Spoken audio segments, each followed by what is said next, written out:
The judge exposed me. Amber Heard has officially apologized for everything, and what I'm about to show you is going to blow you away. The judge seems to be absolutely done with Amber Heard and her lawyer, and we've got the whole transcript over here. I'm going to read through the most relevant and important parts, and you'll see within a minute how Amber Heard literally lost that one. I don't think anything else could have happened that would show more clearly than this that Amber Heard is lying. And I'm not just saying that. Once you hear what the judge had to say to Amber Heard, you'll actually be surprised. Basically, the judge told Amber Heard and her counsel that they need to submit additional evidence as soon as possible. The judge also seemed furious at the fact that Amber Heard was taking so much time to submit something that should not be a problem for them. Let me start by reading through the most important part of the transcript. Here you go. The lawyer of Amber says, "Your Honor, this case has nothing to do with charitable donations. It has nothing to do with it." The judge replies, "But your client has made it to a point to discuss charitable donations as she was discussing these charitable donations." What has happened here is that lately there have been a lot of rumors that Amber Heard had not donated the $7 million to the children's hospital that she claimed she did. Johnny Depp's counsel has decided to officially introduce this part of the argument into the case by demanding Amber Heard prove that she did in fact donate the $7 million. In case you're wondering where those $7 million came from, well, Amber Heard had received that money as a settlement in her divorce with Johnny Depp.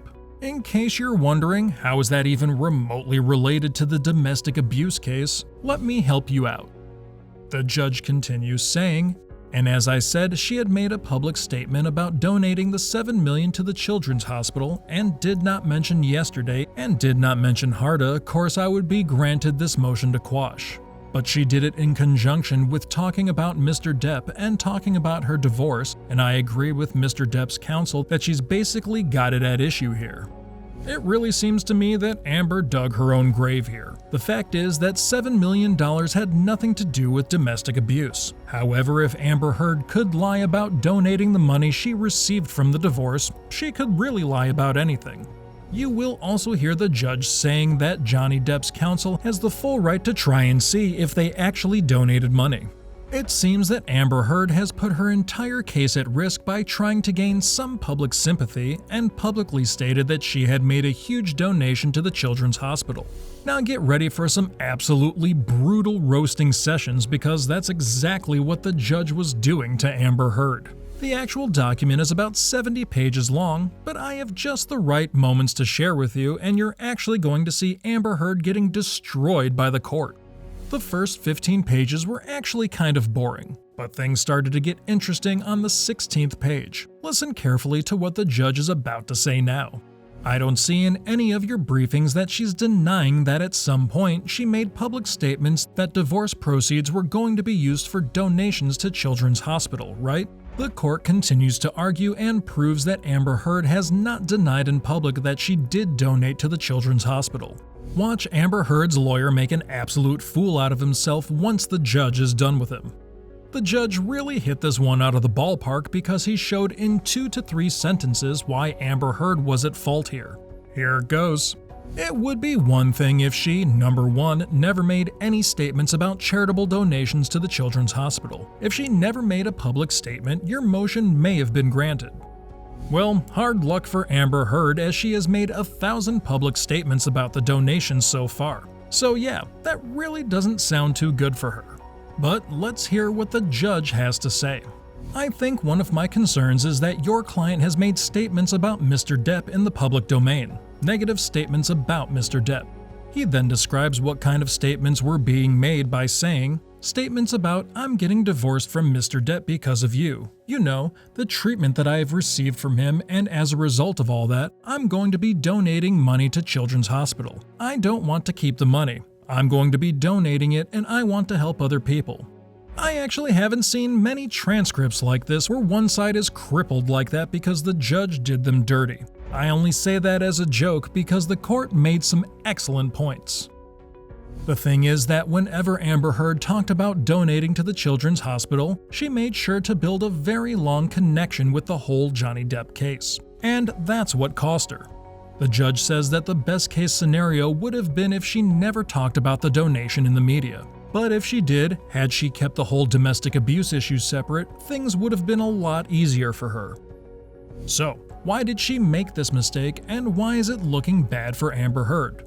Let me get back to the court and let's watch the judge tear Amber a new one. He replies to Amber's lawyer after he had questioned the donation's relevance to the case. Why do you feel it's not possible to lead to the discovery of admissible evidence? Let's say, for example, it turns out she didn't donate anything.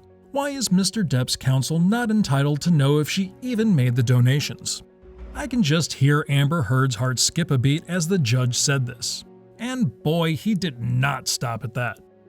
He went on to say that people in her position would not waste a second cooperating with the court to provide evidence for the donations. The guy actually got mad for a second when it was revealed that Amber had refused to share the receipts in another court. Look at him go. Let me stop you for a moment. He argues the need for hiding those documents. You'll see Mr. Cogger really puzzled at this time, as there was little he could do at this point to defend Amber Heard. Look at him complaining about things being unfair, just like Amber Heard. I'm not trying to do that, but I'm not being allowed to give my argument here. That's like saying that the judge has no right to question the lawyer while he's making a point. I mean, that's exactly how you feel about how strong the argument is. The judge, keeping up with his repute, gave another brilliant response. Here's what he said. Well, I've been asking you questions, so I mean, that's what oral argument is. Sometimes the court is going to interrupt you because I have questions about what you're saying. You just said she has a privacy interest, but yet she didn't make it private when she announced to various media outlets what she was doing. Well, as you may have guessed, that penetrated Amber Heard's side of the argument pretty badly. The woman actually claimed to donate the money to the hospital, and she brought it up by chatting about it in the media. All this while linking it to the alleged domestic abuse that she faced. I'm glad she's not being allowed to get her way unfairly by this judge. Anyway, that is all from this video. Why don't you go comment down below what your thoughts are about the whole Johnny Depp versus Amber Heard issue. I'll see you again with a new video soon. Until then, goodbye. He's it's not like most people we know. There is something offbeat about him that is intriguing and ultimately attractive. He would stand out in the rain, I'm not making this up, for hours after he worked a 12-hour, 14-hour day and signed everybody's autograph in the hail, right? You're kind of like the master of disguise in Hollywood, I feel. Oh wow, thank you. You know, he didn't have to say nice things, and he really was very kind to me, so it definitely took him from being like this like star person that's very unrelatable to like, oh, he's just another actor, he's a scene partner, and that was really generous of him. Do you think that his career will ever recover from this? So here's what I think, Wendy. I think Hollywood loves a comeback story.